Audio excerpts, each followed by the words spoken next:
The late Pope Francis left a legacy of acceptance, tolerance, compassion for the marginalized, a commitment to social justice, and a vision for a more inclusive church. He appointed cardinals who shared his vision.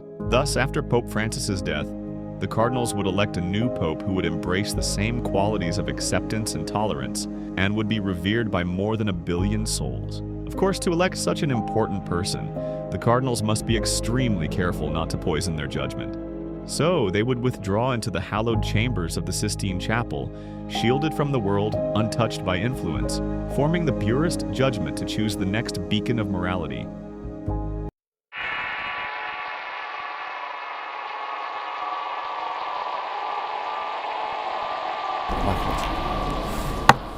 Don't you think the Catholic Church went a little too far? More so than my cartoon. All right, listen. A couple of jokes. I know this is a morning show. You can't bring up all those crimes. You know what? Technically, well, they just sort of kept moving them around. You know, like those killer whales at SeaWorld. After it kills a trainer, they'll then move it up to Seattle. They don't give them their background. All right, I'm not totally following, but I don't think I want to. You know what I'm talking about? September 9th, 2012. A documentary film, Mea Maxima Culpa, Silence in the House of God, premieres at the Toronto International Film Festival. Within days, it gains momentum around the globe. The world's biggest movie critics discuss it, and the largest news channels feature shows and articles about it. The documentary achieves a 98% Rotten Tomatoes score and climbs to a rating of 8 on IMDb. It was one of the biggest documentaries released that year and won 3 Primetime Emmy Awards. Yet, it was banned from being screened at the festivals in Venice and Rome. Mea Maxima Culpa detailed the first known protest against clerical sex abuse in the United States by 4 deaf men. But it didn't stop there. It continued to investigate the case, reaching right to the doorstep of the Vatican City. The documentary burst open the bubble that had encapsulated the Vatican for 2 decades. Ever since Pope Benedict took charge in the Vatican in 2005, his history of hiding and undermining the sexual abuse cases taking place right under his nose when he was the Archbishop of Munich had been looming over his head like a dark cloud. Slowly but steadily, more and more people came out and spoke about the abuses they faced under the Catholic Church, all across the world. From Ireland to Australia, the USA to Germany, over 2 lakh people faced abuse, and most of them were under 14 years old at the time. It was a constant battle for Pope Benedict, and though he took some major steps to tackle the problem, the talks around the matter just kept growing in the public eye. At last, just 1 year after the documentary was released, the Pope resigned, a first in 600 years. Of course, in the official statement, the Pope mentioned declining health as the reason for resigning. What else could it possibly be? After his resignation, the papacy began to clean up the filth that had taken over the Vatican and elected a new, more progressive pope in their efforts to promote transparency and provide comfort for those seeking help from the Church. This new pope was Pope Francis, the ray of hope for the Vatican. After getting elected in 2013, his only visit that year outside of Italy would be to Brazil for the World Youth Day. Aligning with his image of the Pope of the New Age, Pope Francis would visit many smaller nations in the years to come, places that had been subjugated to isolation, would meet with people who were ostracized by society, and conduct a mass for them. There was a new wave of acceptance amongst the followers of the Pope, and the feelings of discomfort and suspicion were slowly starting to fade away. More and more people started to visit the Vatican, attend masses, and donate to their causes while the Pope worked with them and his cardinals in the background to ensure things ran smoothly.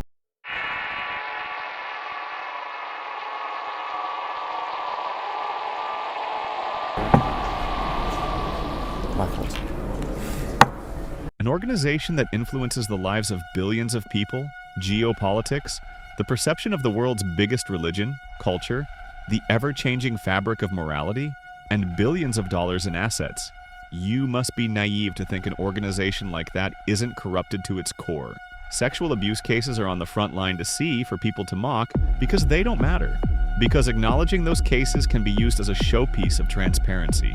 The failure of ecclesiastical authorities, bishops, religious superiors, priests, and others to adequately address these repellent crimes has rightly given rise to outrage and remains a source of pain and shame for the Catholic community.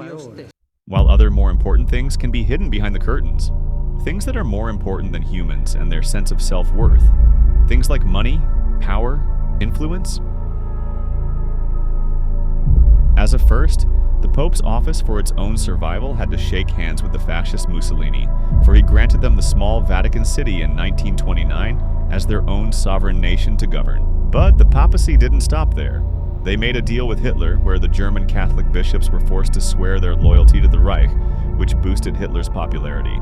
In return, the Reich treasury transferred into church accounts the income taxes of German Catholics, amounting to about $1 billion from the beginning to the end of the Third Reich, equivalent to about $14 billion in current dollars. The tax income and contribution made at the time included money stolen from Jews by German Catholics. Still, the Holy See has not attempted to use the revenues it gained from Hitler's Reich to compensate the victims. Maybe it was just a PTSD defense mechanism for the papacy, that after years of ostracization by various empires and uprisings, they had, as an organization, decided to take matters into their own hands. The Holy See created the first ever Vatican Bank, officially known as the Institute for the Works of Religion, AEOR, to handle the influx of funds coming from their Nazi and Italian partners.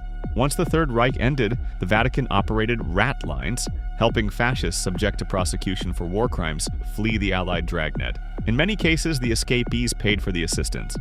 The Vatican had begun its collaborations with the mafia while operating the rat lines itself. But the first significant contribution came after the death of Bernardino Nogara in 1958.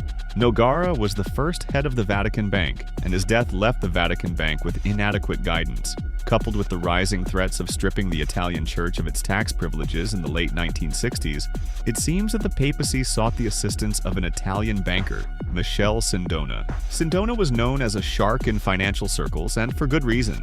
He had connections with then-American President Richard Nixon's Treasury Secretary David Kennedy, and his financial dealings extended to the Watergate building, which he partially owned through an Italian construction conglomerate. Sindona also had ties to the Italian-American mafia, and was deeply involved in laundering profits from heroin trafficking for the Gambino crime family and their Sicilian counterparts.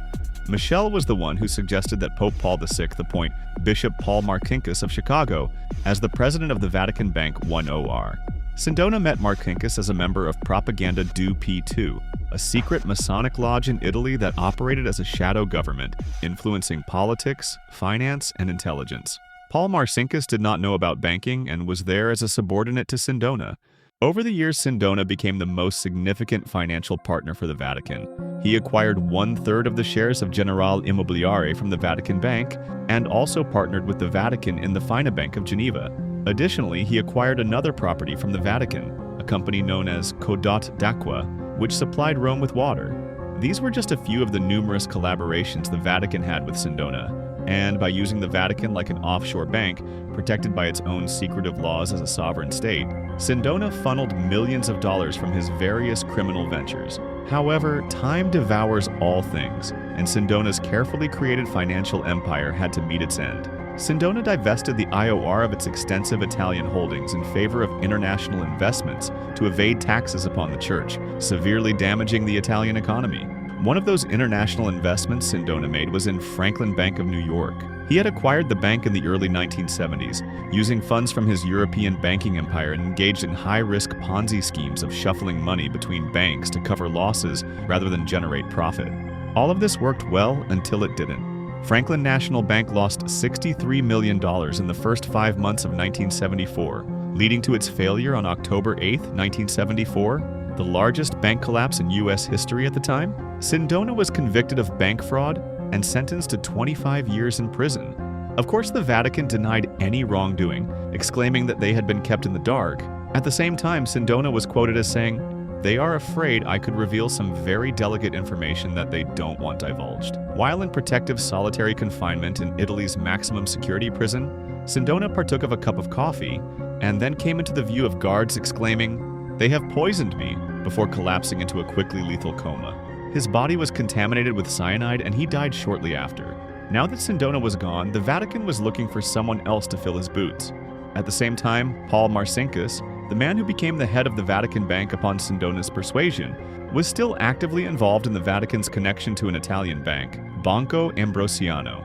This connection too was established by Sindona. Here they found Roberto Calvi, the CEO of Banco Ambrosiano. Calvi, like Sindona, had ties to the mafia and was part of the secretive Masonic lodge, P2. He was persuaded by Pope Paul VI himself to assume Sindona's role and become God's banker. Shortly after Calvi's appointment, Pope Paul VI passed away in 1978, and a new pope, John Paul I, was elected to the papacy. Pope John Paul IV had promised to reform the Church's financial management, but under extremely mysterious circumstances, he died just 33 days after taking charge of the Vatican. His successor, Pope John Paul II, honored his memory by adopting the same papal name, an act that seemingly signified his commitment to John Paul I's reformist aspirations. Little did the followers of the Church know, all of this naming game was just a show-off. To begin with, JP2 did not remove Marcinkus and Calvi from their respective positions, despite knowing their involvement in criminal activities, and even went on to increase their power. One of the reasons why Pope JP2 wanted Marcinkus and Calvi could stem from his dream of reviving Euro-Christianity by funding the anti-communist movement in Poland. All three of them worked together on this project for years, and criminally funneled over $100 million to support the resistance against communism. Marcinkus used to write fake patronage letters that appeared to back the loans taken from Branco Ambrosiano, and funneled over $1.3 billion into shady Panamanian shell companies. With Calvi being the CEO of Branco, it became all the easier, and he got his own share to help his criminal activities. But all this mishandling of $1 billion had to come with a cost, and Branco Ambrosiano crashed, filing for bankruptcy in 1982. Italian authorities were quick to react and arrested Roberto Calvi for financial fraud. For obscure reasons, while free on bail during his appeal, he fled Italy, leading authorities on an international manhunt. A few days later, Mr. Calvi was found hanged under Blackfriars Bridge in London in 1982. His suit was stuffed with stones and bricks, Masonic symbols, and $14,000 worth of banknotes. Although Calvi had appealed to the Pope in a letter for help, he was ignored, but his ignorance was limited only to Calvi and not to the Vatican's own. The Italian authorities tried to crack down on Marcinkus too, but he was safeguarded by the Vatican's gates. No outside agencies from Italy or the US could enter the sovereign nation of the Vatican and arrest its citizens. Marcinkus went on to head the Vatican Bank for another decade, before leaving in 1990. Once Calvi was gone, another banker rose to take his place, Martin Frankel. An American Jew, Frankel was known to be a con man. His first major scam involved attracting Palm Beach investors, mismanaging their funds, and using shareholder accounts for personal expenses. By the late 1980s, he was already raiding investor accounts to pay off others, a classic Ponzi scheme structure. Frankel saw an immense opportunity in the Vatican's secrecy laws protecting it from the outside world. No one could question how the Vatican handles its money, where it goes, or where it comes from. Plus, being so close to religion has its own perks, such as blind followers who would accept anything the Vatican says, fear amongst the investigators to not be in the bad books of the bishops, who are often invited to conduct mass and prayers for the families of cartel leaders and mafiosos, and just in general to be revered with higher status and respect. Frankel first contacted American prosecutor, friend of President Reagan, and devout Catholic Thomas Bolin through a fake name Ross. And the next thing we know, Thomas was on a flight to the Vatican. Here, together with Thomas, Frankel started to create his team of Vatican insiders like Monsignor Emilio Colagiovanni, Vatican lawyer and president of the Monitor Ecclesiasticus Foundation, Bishop Francesco Salerno, secretary of the prefecture for the economic affairs of the Holy See, Father Peter Jacobs, a prominent Catholic priest with connections in Rome, the Vatican Secretary of State at the time, Cardinal Angelo Sodano, Giovanni Battista Cardinal Re, who as sostituto head of the first section of the Vatican Secretariat of State, was the third highest ranking official in the Holy See, and many more. The plan was simple. Frankel would create fake donation organizations, with its settlers being the MITF, who had a direct link to the Vatican. This would legitimize the organizations and protect them under the Vatican laws. Frankel would then launder his stolen money from his Swiss bank accounts into the organization, and from the organization to his fake Thuner Trust to acquire struggling American insurance companies.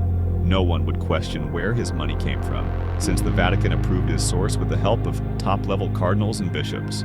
Once bought, Frankel would slowly drain the insurance company's reserves and launder the money back to his fake organization, or buy even larger insurance companies. Part of the profits would be diverted to Vatican officials while Frankel would keep a majority stake. Over a decade between 1991 to 1999, Frankel would steal more than $200 million from insurance companies and would only get caught because some regulators thought it was suspicious of Frankel to go through his Vatican organization to send money to his trust, and then raid his mansions where they found shredded documents detailing the laundering process. Of course, once again, no one from the Vatican was caught, and only Frankel, who fled the US, was arrested in Germany in 1999. It's been more than 25 years since Frankel's arrest for producing the biggest insurance scam in American history, the scam that actively had the Vatican's helping hand. You'd think that after such a big scandal, which has been repeated again and again in history, the loopholes must have been fixed by now. In 2013, Monsignor Nunzio Scarano, a Vatican accountant, was arrested by Italian authorities for allegedly attempting to smuggle 20 million euros from Switzerland to Italy in a private jet. Cardinal Angelo Becciu was the Vatican's third in command. Pope Francis created him a cardinal in 2018. Cardinal Becciu and his collaborators were convicted in the Vatican court for allegedly carrying out a real estate operation that caused the Vatican to lose over $150 million. There are many such cases, and matter of fact, Pope Francis was the one who actually tried to do something. Cardinal Becciu said in September 2020, "Yesterday until 6:02 p.m., I felt like a friend of the Pope, his faithful executor. And then, the Pope talking to me tells me that he no longer trusts me." Pope Francis made it his mission to make the Vatican more transparent and to repair its financial reputation. He commissioned auditors and enforced regulations to tackle corruption cases, which further exposed financial scandals. But the thing about organizations is that they need to work in cohesion. One man can't carry it on his back. Libero Milone, a renowned economist whom the Pope charged with reviewing balance sheets and financial operations of more than 100 Vatican departments and organizations. He was hired in 2015 and fired in 2017. Malone was accused of spying on high-ranking officials of the Vatican, which he denied. Libero Milone says, "I always worked according to the rules established in the statute and by the Holy Father, who was my only superior." What problem had we gotten close to? That's the question. What was it that we saw or thought we had seen that created problems for them? Milone still suggests that the Vatican insiders are lying to the Pope. They lied about him spying. They are lying and withholding information about sexual abuse cases to save Vatican insiders, about financial mishandlings, and the Pope is lonely at the top. But now that he is gone, they would all gather in the Sistine Chapel. Some of them may have a good heart, but all it takes is a 2/3 majority to elect the new Pope. And if the next Pope is better than the previous one, what can he possibly do?